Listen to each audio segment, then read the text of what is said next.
வணக்கம். ரிசர்வேஷன், இடஒதுக்கீடு, இட உரிமைன்னு சொல்லக்கூடிய இடஒதுக்கீடு தமிழ்நாட்டுடைய முக்கியமான வார்த்தை, தமிழ்நாட்டு அரசியலை தீர்மானிக்கக்கூடிய வார்த்தை. இந்த வார்த்தையை பயன்படுத்தி மருத்துவர்கள், மருத்துவ பேராசிரியர்கள் உங்களையும் என்னையும் ஏமாத்திருந்தா மோசடியா இல்லையா? எப்படி அப்படின்னு உங்களுக்கு கேள்வி வரலாம்.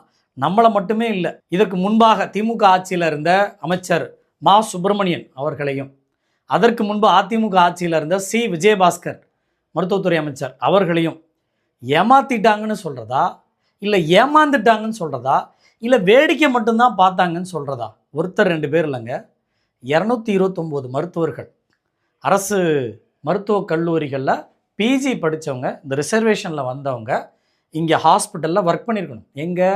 அரசாங்க மருத்துவமனையில் வேலை செஞ்சுருக்கணும், கிராமப்புறங்களில் இருக்கக்கூடிய ஆரம்ப சுகாதார நிலையங்களில் வேலை செஞ்சுருக்கணும், மாவட்ட மருத்துவமனைகளில் வேலை செஞ்சுருக்கணும், மாவட்ட அரசு கல்லூரிகளில் கிளாஸ் எடுத்திருக்கணும். ஆனால் இவங்கெல்லாம் நான் வேலைக்கு வந்துடுறேன்னு சொல்லி பாண்டு சைன் பண்ணிவிட்டு கிளாஸ் முடிஞ்சோன்னே பிஜி டிப்ளமோவோ பிஜி டிகிரியோ முடித்த உடனே வேலைக்கு போய் ஜாயின் பண்ணாமல் அப்ஸ்காண்ட் ஆகிட்டா என்ன சொல்கிறது? அன்ஆத்தரைஸ்டாக லீவ் எடுத்தால் என்ன சொல்கிறது?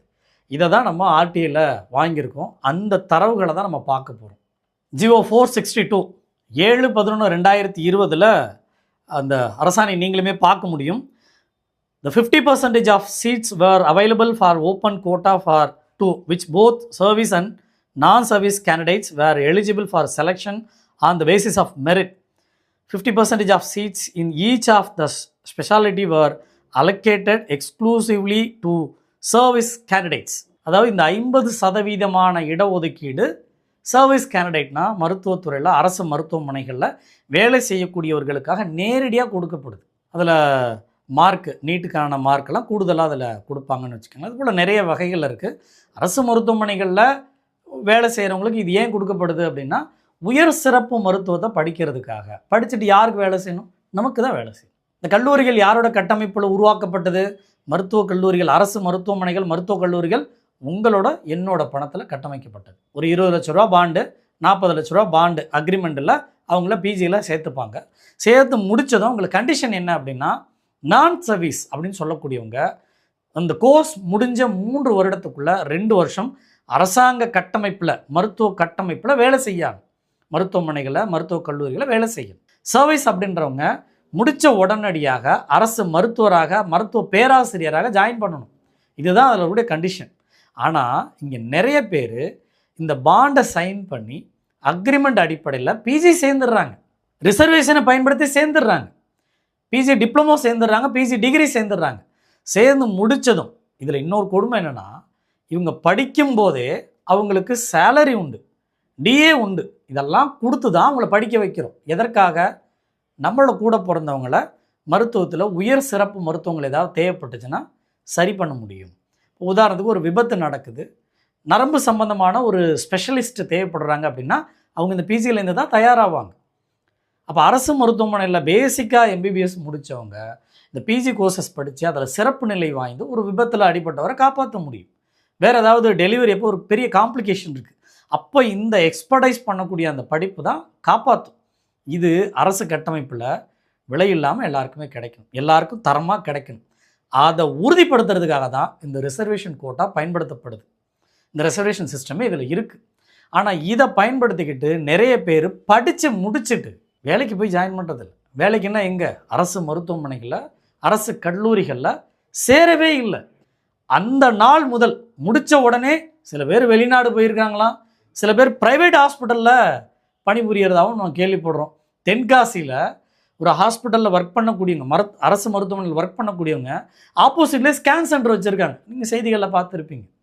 அப்போ நூற்றுக்கணக்கான பேர் இந்த சிஸ்டத்தை பயன்படுத்தி, ரிசர்வேஷன்ற இதை பயன்படுத்தி பலன் அடைஞ்சிட்டு படிச்சுட்டு, அதுவும் நம்ம உடம்பை வச்சே ப்ராக்டிஸும் பண்ணிவிட்டு, நம்மளை வச்சே ட்ரைனிங்கும் எடுத்துக்கிட்டு தனியார் ப்ராக்டிஸ் பண்ணுறாங்க, ப்ரைவேட்டாக ப்ராக்டிஸ் பண்ணுறாங்க, ப்ரைவேட் ஹாஸ்பிட்டல் ஒர்க் பண்ணுறாங்கன்னா இது எவ்வளோ பெரிய மோசடி.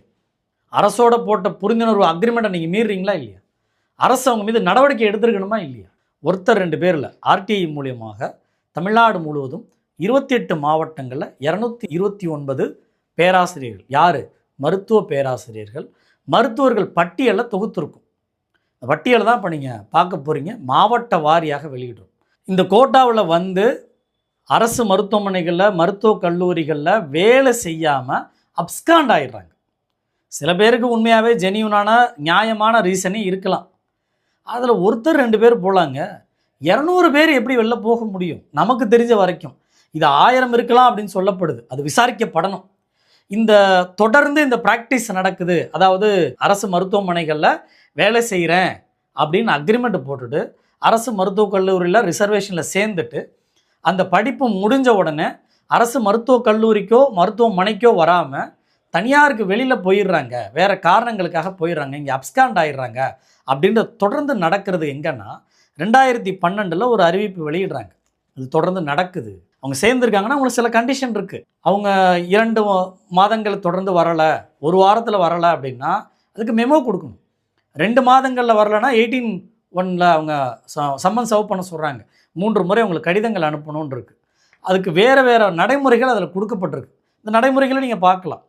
அங்கே ஆணோ பெண்ணோ மருத்துவர்கள் யார் பயின்றிருந்தாலும் ஒரு குறிப்பிட்ட காலகட்டத்துக்குள்ளே இங்கே வரலை, இல்லை வந்துட்டு உடனே லீவ் எடுத்துகிட்டு எந்த விதமான அறிவிப்பும் இல்லாமல் அனுமதியும் இல்லாமல் லீவில் போயிடுறாங்க, அப்ஸ்காண்ட் ஆயிடுறாங்க. அன்ஆத்தரைஸ்டு லீவில் இருக்காங்கன்னா அவங்களுக்கு நிறைய வழிகாட்டு நெறிமுறைகள் இருக்கு. காரணம் என்னென்னா நம்ம பணத்தில் படிக்கிறாங்க.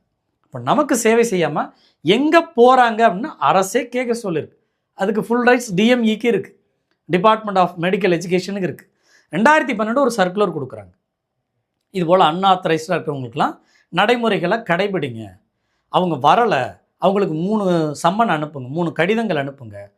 அது போய் சேரலையா லோக்கல்லுடைய போலீஸ் ஸ்டேஷன் கடைசியாக அவர்கள் எங்கே இருந்தாங்கன்ற விவரம் தெரிஞ்சதோ அதுக்கு நியர்பை போலீஸ் ஸ்டேஷனில் தகவலை கொடுத்து அவங்கள டியூட்டியில் ஜாயின் பண்ண சொல்லுங்கள். இதில் இன்னொரு படி மேலே இருக்குது.